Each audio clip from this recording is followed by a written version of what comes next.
నమస్కారం, welcome to JP news. Andhra Pradesh ప్రభుత్వం విద్యార్థుల విద్యాభివృద్ధి కోసం అందిస్తున్న తల్లికి వందనం పథకం నిధులు నిజంగా పిల్లల చదువుకే ఖర్చు అవుతున్నాయా, లేక ఇంటి ఖర్చులు, అప్పులు చెల్లింపులకు మల్లుతున్నాయా అనే అంశంపై ఆందోళనలు వ్యక్తమవుతున్నాయి. ఈ విషయంపై తిరుపతి పార్లమెంట్ అధికార ప్రతినిధి ఎండి అబ్దుల్ రహీం, జిల్లా vigilance monitoring SC ST atrocity committee సభ్యులు యేసుపాకు పెంచలయ్య స్పందించారు. ప్రభుత్వం అందిస్తున్న నిధులను విద్యార్థుల యూనిఫామ్లు, పుస్తకాలు, నోట్బుక్స్, స్కూల్ బ్యాగులు, చెప్పులు, స్టేషనరీ వంటి విద్యా అవసరాల కోసం మాత్రమే వినియోగించాలని తల్లిదండ్రులకు సూచించారు. కొన్ని కుటుంబాల్లో ఈ నిధులు ఇతర అవసరాలకు ఖర్చవుతుండటంతో విద్యార్థులు పాత బ్యాగులు, చిరిగిన యూనిఫామ్లతో పాఠశాలలకు వెళ్లాల్సిన పరిస్థితి ఏర్పడుతోందని వారు ఆవేదన వ్యక్తం చేశారు. పిల్లల భవిష్యత్తు కోసం ప్రభుత్వం అందిస్తున్న సహాయాన్ని సద్వినియోగం చేసుకోవాలని, తల్లిదండ్రులు బాధ్యతాయుతంగా వ్యవహరించాలని కోరారు. గ్రామ, వార్డు సచివాలయాలు, పాఠశాల యాజమాన్యులు, తల్లిదండ్రుల కమిటీలు కూడా ఈ అంశంపై అవగాహన కార్యక్రమాలు నిర్వహించాలని సూచించారు. పిల్లల భవిష్యత్తు బంగారం అవ్వాలంటే తల్లికి వందనం నిధులు నిజంగా పిల్లల విద్యకే ఖర్చు కావాలని వారు పిలుపునిచ్చారు. అందరికీ నమస్కారం. మళ్ళీ విద్యా సంవత్సరం జూలైలో మొదలు కాబోతుంది. మళ్ళా పిల్లలందరూ కూడా స్కూళ్ళకి వెళ్ళి ఎంతో ఆనందంగా, ఆహ్లాదంగా విద్యను అభ్యసించాలని తెలుగుదేశం ప్రభుత్వము ఎప్పటి నుంచో కూడా విద్యార్థుల యొక్క భవిష్యత్తు గురించి ఆలోచిస్తూ, ఆశిస్తూ ముందుకు సాగుతుంది.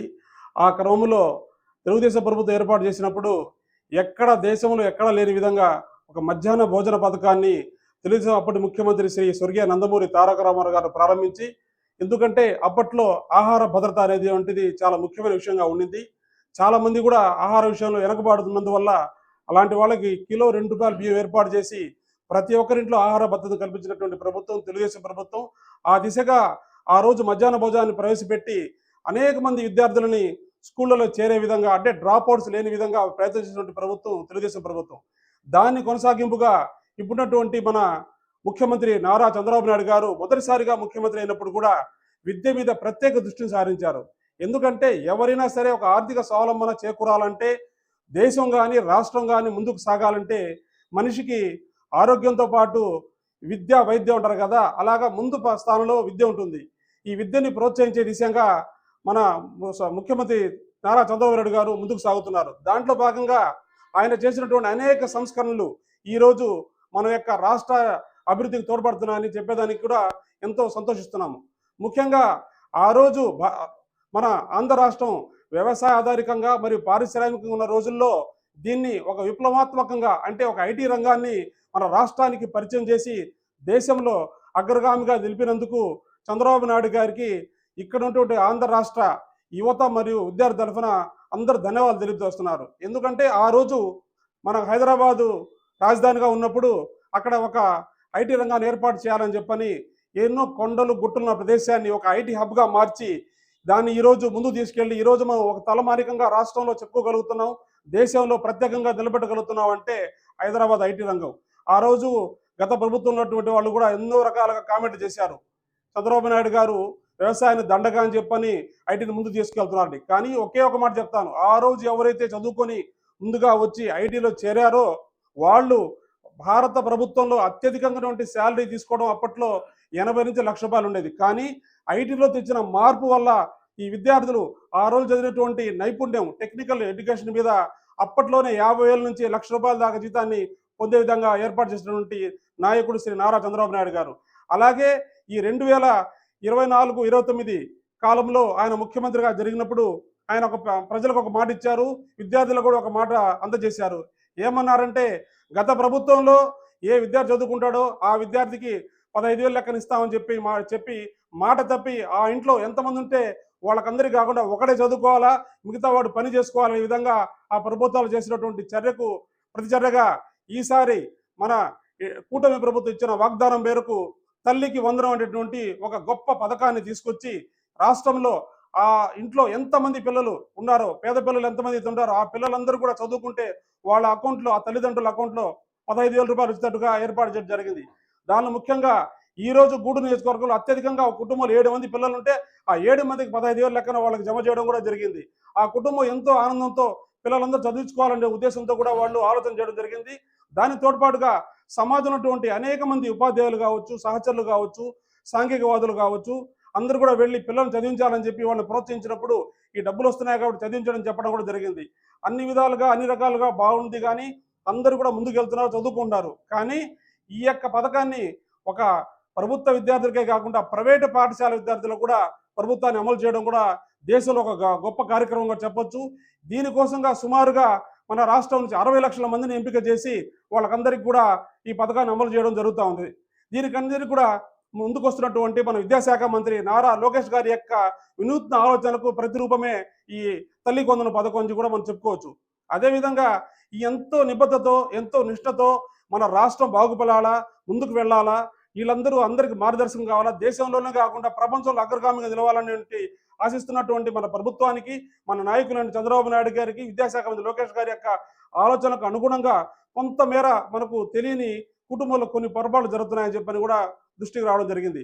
అందులో భాగంగా ఎప్పుడైతే వాళ్ళకి అమౌంట్ వాళ్ళ అకౌంట్లో పడిన వెంటనే ఆ కుటుంబం ఏం చేస్తుందంటే, పెద్ద రకంలో మనకు అమౌంట్ వచ్చింది కాబట్టి వాళ్ళకు అవసరమైనటువంటి విలాసాలకు కావచ్చు, కొన్ని వాళ్ళకు ఉన్నటువంటి అవసరాలను వాటిని తీర్చేసి పిల్లల్ని కూడా కొంచెం చిన్న చూపు చూస్తున్నట్టుగా కూడా అది బాధ కలిగించే విషయం. దీన్ని ఒకసారి ప్రత్యేక దృష్టి పెట్టి ఆ డబ్బులు కేవలము విద్యార్థుల యొక్క భవిష్యత్తు కోసం మాత్రమే వినియోగించుకోవాలని చెప్పని కూడా మరొకసారి తెలియజేస్తున్నాను. వాళ్ళకు ముందుగా అదే ప్రభుత్వ పాఠశాలలో అయితే ప్రభుత్వం ఏర్పాటు చేసినటువంటి బెల్ట్ కావచ్చు, బ్యాగ్స్ కావచ్చు, షూస్ కావచ్చు, అన్ని అందుబాటులో ఉన్నాయి. అదే ప్రైవేటు పాఠశాలలో ఇలాంటి అవకాశాలు లేవు కాబట్టి మనమే డబ్బులు ఇచ్చి కొనుక్కోవాలి. కాబట్టి ఖచ్చితంగా తల్లిదండ్రులకు ఒకటే విజ్ఞప్తి చేస్తున్నాను, మీరు దయచేసి మీకు వచ్చినట్టే పిల్లల యొక్క ఆర్థిక సహాయాన్ని, మీరు ప్రభుత్వం ఇచ్చినట్టు ఆర్థిక సహాయాన్ని ఎంతో గొప్ప సహాయంగా భావించి మీరు కేవలం వాళ్లకు మాత్రమే వినియోగించి ఏదైనా దాంట్లో మీకు మిగులుబాటుగానే ఉంటే దాన్ని మీ కుటుంబ అవసరాలకి వినియోగించుకోవాలని చెప్పి మరొకసారి నిర్ణయించుకుంటున్నాను. అదేవిధంగా స్కూల్ విద్య వరకు ఉన్నటువంటి యొక్క సిస్టమ్ని గత సంవత్సరం నుంచి మన యువ నేత నారా లోకేష్ గారు ఇంటర్మీడియట్ చదువుకునే వాళ్ళకు కూడా మధ్యాహ్న భోజనం కింద మిడ్ డే మీల్స్ అని చెప్పి కూడా వాళ్ళని కూడా ప్రోత్సహించి, ఎక్కడో కాలేజీలు ఉంటాయి, దూరంగా వెళ్ళి రాలేరు కాబట్టి వాళ్ళు కూడా మధ్యాహ్న భోజన పథకాన్ని ఎంతో డొక్కా సీతమ్మ పథకం అని చెప్పి పేరు పెట్టి ఆ పథకాన్ని ఏర్పాటు చేసి విద్యార్థులు కూడా మధ్యాహ్న భోజన పథకంతో ప్రోత్సహించడం జరిగింది. కాబట్టి విద్యార్థుల యొక్క భవిష్యత్తుని, వాళ్ళ యొక్క మంచిని కోరుకునే ప్రభుత్వం ఏదైనా ఉంది అంటే తెలుగుదేశం ప్రభుత్వమే. వాటి గురించి ఆలోచించే నాయకులు ఎవరైతే ఉన్నారంటే కూటమి నాయకులు. వాటిలో మన ముఖ్యమంత్రి చంద్రబాబు నాయుడు గారు, ఉప ముఖ్యమంత్రి పవన్ కళ్యాణ్ గారు, మన విద్యాశాఖ మంత్రి నారా లోకేష్ గారి యొక్క ఆలోచనలు అనుగుణంగా రాష్ట్రం ముందుకు సాగుతుంటుంది. కాబట్టి మీరు గమనించారు లేదు, గతంలో చంద్రబాబు నాయుడు గారు కానివ్వండి, పవన్ కళ్యాణ్ గారు కానీ, లోకేష్ గారు కానీ విద్యార్థులతో మాత్రమే మమేకమై వాళ్ళ యొక్క సమస్యను తెలుసుకొని పరిష్కరించగా ముందుకు సాగుతున్నారు. ఎందుకంటే దేశానికి వెన్నెముక రైతు అయితే దేశానికి భవిష్యత్తు విద్యార్థులు. అలాంటి విద్యార్థుల్ని మనం ప్రోత్సహించి వాళ్ళ విద్యను అభ్యసన చేస్తే ఈరోజు ప్రపంచ దేశాల్లో, భారతదేశంలో, ఆంధ్ర రాష్ట్రంలో ఉన్నటువంటి ఉద్యోగస్తులు ఇంకెక్కడ లేరని కూడా మనం గర్వంగా చెప్పుకోగలం. దీనికందరికి ముందు చూపుతో ఒక విజనరీగా ముందుకెళ్ళినటువంటి మన శ్రీ నారా చంద్రబాబు నాయుడు గారికి మరొక్కసారి ధన్యవాదాలు తెలుపుకుంటూ, ఇలాంటి పథకాలని మనం నీరుగార్చకుండా విద్యార్థులకు వచ్చేటువంటి ఆ యొక్క ఆర్థిక సహాయాన్ని ఖచ్చితంగా వాళ్ళ విద్య కోసం వినియోగించి వాళ్ళ యొక్క భవిష్యత్తుకు బంగారు బాట వేస్తారని చెప్పి తెలియజేసుకుంటూ సెలవు తీసుకుంటాం. అందరికీ నమస్కారం. ఈరోజు ఒక మంచి ముఖ్యమైన మెసేజ్తో మీ ముందుకి వస్తున్నాం. ఈరోజు గూడూరు నియోజకవర్గంలో ఉన్నటువంటి ప్రజానీకానికి, ముఖ్యంగా పిల్లల యొక్క తల్లిదండ్రులకి, అదేవిధంగా రాష్ట్రంలో ఉన్న ప్రజానీకానికి, ప్రస్తుతం చదువుతున్నటువంటి పిల్లల యొక్క తల్లిదండ్రులకి మేము చెప్పే సలహా ఏంటంటే, ఈరోజు ఎన్డీఏ ప్రభుత్వం, మోడీ గారు, చంద్రబాబు నాయుడు గారు, పవన్ కళ్యాణ్ గారు వీరు కూటమిగా ఏర్పడి ఈరోజు ప్రభుత్వాన్ని కొనసాగిస్తున్నారు. అయితే ఈ యొక్క ఎన్డీఏ కూటమి యొక్క లక్ష్యం ఏంటంటే, ఖచ్చితంగా రాష్ట్రంలో ఉన్నటువంటి పిల్లలందరూ బాగా చదువుకోవాలి, వారికి మంచి భవిష్యత్తు ఇవ్వాలనే ఒక ఆలోచనతో ఈ యొక్క కూటమి ప్రభుత్వం పనిచేస్తుంది. మేము ముఖ్యంగా తెలియజేసేది ఏంటంటే, విద్యా సంవత్సరం 2026 విద్యా సంవత్సరము స్టార్ట్ అయింది. మీ యొక్క పిల్లల్ని బడులలో చేర్పిస్తున్నారు. అయితే వారిని క్రమ పద్ధతిలో చదివించేదానికి మంచి స్కూళ్ళలో ఎంపిక చేసి, ముఖ్యంగా ప్రభుత్వం పాఠశాలలో పిల్లలు చేర్పించేదానికి తల్లిదండ్రులు ముందుకు రావాలి. ఎందుకంటే మీకు అందరికీ తెలుసు, గతంలో ప్రభుత్వ పాఠశాలలంటే చాలా చులకనగా, చాలా తక్కువగా ప్రజలు ఆలోచించేవాళ్ళు. ఈరోజు తెలుగుదేశం ఎన్డీఏ గవర్నమెంట్ వచ్చిన తర్వాత బ్రహ్మాండంగా విద్యా సంవత్సరం ప్రారంభమైంది. బ్రహ్మాండంగా విద్య యొక్క మెరుగుపడుతుంది. ఒక విజనరీ, ఒక మేధావి అయినటువంటి ప్రస్తుత ముఖ్యమంత్రి నారా చంద్రబాబు నాయుడు యొక్క ఆలోచన విధానానికి, ఆయన చేస్తున్నటువంటి కృషి అమోఘం, అద్భుతం. కొన్ని లక్షల కోట్ల రూపాయలు గత ప్రభుత్వం వైసీపీ అప్పులు చేసి రాష్ట్రాన్ని మన చంద్రబాబు నాయుడు చేతిలో పెడితే, ఆ అప్పులు ఒక పక్క తీర్చుకుంటూ ఈరోజు రాష్ట్రంలో ఉన్నటువంటి అన్ని పథకాలైతేనేమి, అభివృద్ధి కార్యక్రమాలు అయితేనేమి బ్రహ్మాండంగా చేస్తున్నది ఎవరన్నది చెప్పాలంటే ఒక్క ఎన్డీఏ ప్రభుత్వం, అది ఒక తెలుగుదేశం పార్టీ నాయకులే చేస్తున్నారు. ఈరోజు రాష్ట్రంలో సంక్షేమం, అభివృద్ధి జరుగుతుందంటే ఈరోజు ఒక విజనరీ నాయకుడు నారా చంద్రబాబు నాయుడు గారు ఉన్నారు. తెలుగుదేశం పార్టీ ఏర్పాటు చేసినప్పుడు ఆ రోజే దివంగత ముఖ్యమంత్రి వర్యులు కళా ప్రపూర్ణ నందమూరి తారక రామారావు గారు తెలుగువారికి ఆత్మగౌరవం కోసం ప్రజలే దేవుళ్ళు, సమాజమే దేవాలయం, ప్రజలే దేవుళ్ళు అనే ఒక నినాదంతో ఆ రోజే కూడు గూడు గుడ్డ అనే ఒక నినాదంతో ఏర్పాటు చేసినటువంటి పార్టీ తెలుగుదేశం పార్టీ. ఇలాంటి పార్టీ ఈరోజు అతని యొక్క అల్లుడు అయినటువంటి నారా చంద్రబాబు నాయుడు గారు రథసారథిగా ఈరోజు రాష్ట్రంలో చేస్తున్నాడంటే బ్రహ్మాండంగా అద్భుతం అని చెప్పాలి. 4 పర్యాయాలు ముఖ్యమంత్రిగా చేసినటువంటి ఈ యొక్క ప్రపంచ రికార్డు ఎవరిదన్నా ఉందంటే నారా చంద్రబాబు నాయుడు గారు చెప్తున్నాం. అలాంటి ఈరోజు ఎన్డీఏ ప్రభుత్వ సహకారంతో, పవన్ కళ్యాణ్ యొక్క సహకారంతో అందరూ ఈరోజు రాష్ట్రంలో చేస్తున్నారు.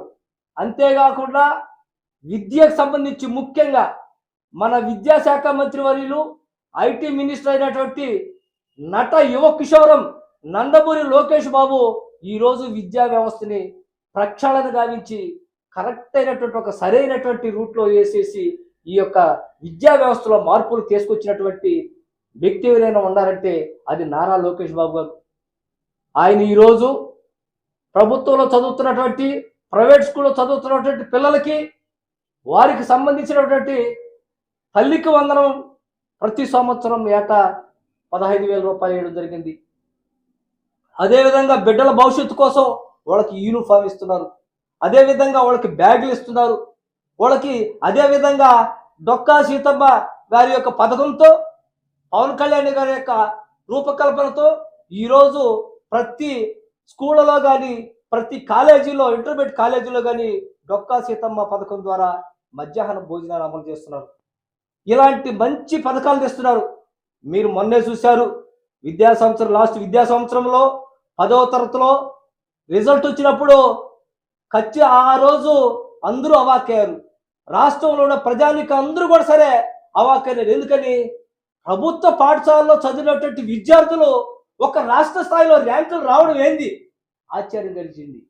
ఎందుకంటే అది ఒక లోకేష్ బాబు 100 రోజులు ఇచ్చినటువంటి ప్రణాళిక, 100 రోజులు ఇచ్చినటువంటి ప్లాన్ ప్రకారం ఏ విధంగా చదవాలి, ఏ సమయంలో ఎట్లా చేసుకోవాలి విద్యార్థులు, ఇవన్నీ సూచనలు ఇచ్చేసేసి ఆ యొక్క ఉపాధ్యాయుల్ని మేల్కొల్పి ఆ బిడ్డలని స్టడీలో చదివించిన దానివల్ల ఆ 100 రోజులు లీఫ్ అనే పథకం ద్వారా బ్రహ్మాండంగా ఆ విద్యార్థులు 10వ తరగతిలో వాళ్ళు రాష్ట్ర స్థాయిలో ర్యాంకులు వచ్చినట్టే ఆ తల్లిదండ్రులకి ఎంత సంతోషమో, ఇంత గొప్పగా ఉంటాయి ఆ ప్రభుత్వ పాఠశాలలు అనే విధంగా ఆశ్చర్యపోయిన సందర్భాలు కూడా ఉన్నాయి.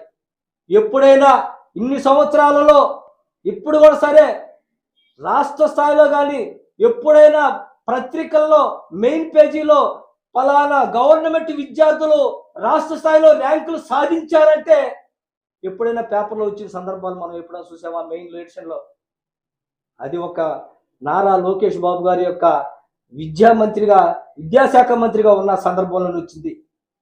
అదే కాదు, ప్రత్యేకంగా ఆ యొక్క ఉపాధ్యాయుల్ని వాళ్ళని పిలిపించి కూడా సన్మానం చేసిన సందర్భాలు ఉన్నాయి. కాబట్టి విద్యా సంవత్సరంలో సమూల ఈ యొక్క మార్పులు తీసుకొని వచ్చినటువంటి వ్యక్తి ఎవరైనా ఉన్నాడంటే అది నారా లోకేష్ బాబు గారు చెప్పారు. ఈరోజు అలాంటి ఉపాధ్యాయులకి కొంతమందిని స్కిల్స్, నైపుణ్యత కలవాలనేటువంటి నేర్పరితనం కలిగినటువంటి ఉపాధ్యాయులను ఐడెంటిఫై చేసి వాళ్ళకి రేపు రాబోయే సంవత్సరంలో మెరుగైనటువంటి విద్యలు, మెరుగైనటువంటి వాళ్ళకి స్కిల్స్ నేర్పించాలని టీచర్లకి వాళ్ళందరూ కూడా ఐడెంటిఫై చేసి కొంతమందిని సింగపూర్ టూర్ తీసుకువేసి అక్కడ విద్య ఏ విధంగా ఉంది ఆ విద్యా ప్రమాణాలు తీసుకొచ్చి మన రాష్ట్రంలో కూడా మన పిల్లలకు కూడా భవిష్యత్తులో అందించాలని లెక్క ఏకైక ప్లాన్ చేసేసి ముఖ్యమైనటువంటి స్కిల్ కలిగినటువంటి ఉపాధ్యాయులకు ట్రైనింగ్ ఇప్పించినటువంటి వ్యక్తి కూడా మన నారా లోకేష్ బాబు గారిని చెప్పాలి.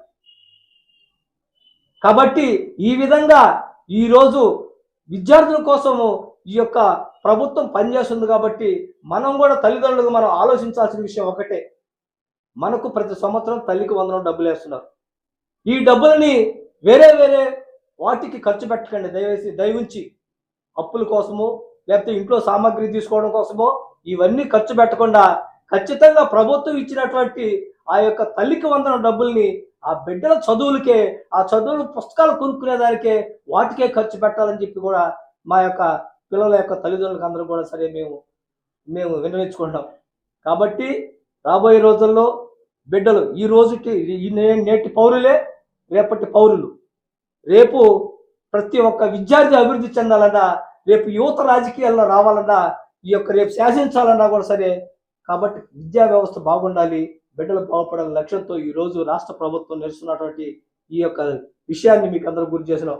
అంతేకాకుండా ఇదే విధంగా పిల్లలకి మన గూడూరు నియోజకవర్గం మన ప్రీతమ నాయకులు పేదల పాలిటి పెళ్లి అయినటువంటి డాక్టర్ పాసిం సునీల్ కుమార్ విద్యార్థుల కోసం ఎంత కష్టపడుతున్నాడంటే అది మాకు అందరికీ తెలుసు. ఈరోజు ఈ గూడూరు నియోజకవర్గంలో చదువుకోలేని డబ్బు లేని స్తోమత లేనటువంటి విద్యార్థులకి ఎంత డబ్బులు ఫీజులు తన సొంత డబ్బులు ఫీజులు చెల్లించేసేసి చదివిస్తున్న సందర్భాలు ఉన్నాయి. మాది కూడా మేము కూడా తీసుకుపోయేసి అన్న ఈ పేద బిడ్డ చదువుకోలేక ఇంటర్మీడియట్ ఫీజు కట్టుకోలేకపోతుందంటే ఎంతో మంది తన సొంత డబ్బులు కూడా ఇచ్చేసేసి కొంతమంది పిల్లల్ని చదివిస్తూ కొంతమంది ఫీజులు కూడా తనే కట్టిస్తున్నటువంటి మంచి వ్యక్తి, మహోన్నతమైన మంచి గుణగణాలు ఉన్నటువంటి వ్యక్తి మన సునీల్ కుమార్ గారిని కూడా మీకు అందరూ తెలియజేస్తున్నాం.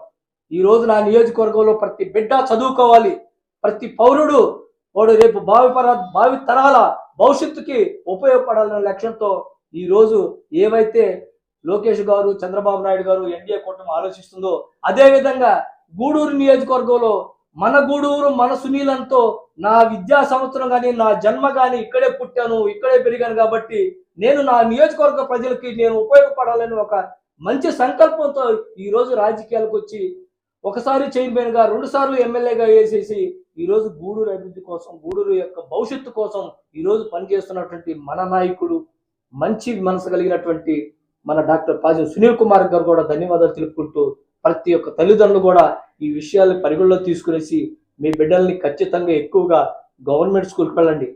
ఇంకొక విషయం మొన్నే చూసాం, ఒక తూర్పుగోదావరి జిల్లాలో ప్రభుత్వ పాఠశాలలో క్యూ కడుతున్నారు అడ్మిషన్ కోసం. ఎప్పుడు చరిత్ర లేదు.